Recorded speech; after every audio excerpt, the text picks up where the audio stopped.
Programang ito ay rated SPG. Striktong patnubay at gabay ng magulang ang kailangan. Maaaring may masiselang tema, lengguwahe, karahasan, sexual, horror o droga na hindi angkop sa mga bata.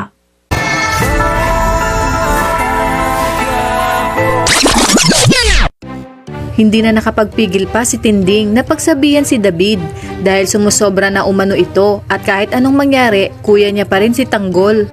Sinabi ni David na wala siyang kuyang kagaya ni Tanggol na puro sakit ng ulo na lang ang dala sa pamilya. Sinabi ni Tinding na walang kasalanan si Tanggol at tinulungan niya lamang ang mga nabiktima ng hold up sa Quiapo. Sa kabilang banda ay agad na ipag-uutos ni Don Julio sa kanyang mga tauhan ang sinasabing anak ni Ramon na siya nga daw magiging tagapagmana ng lahat ng kanyang ari-arian at negosyo.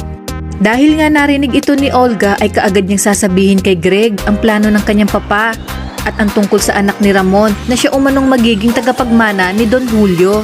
Agad namang sinabi ni Greg na kinakailangan na nilang mapatay si Tanggol, ngunit sinabi ni Olga na siya na mismo ang babalik sa Quiapo para maunahan nga ang mga tauhan ng kanyang papa.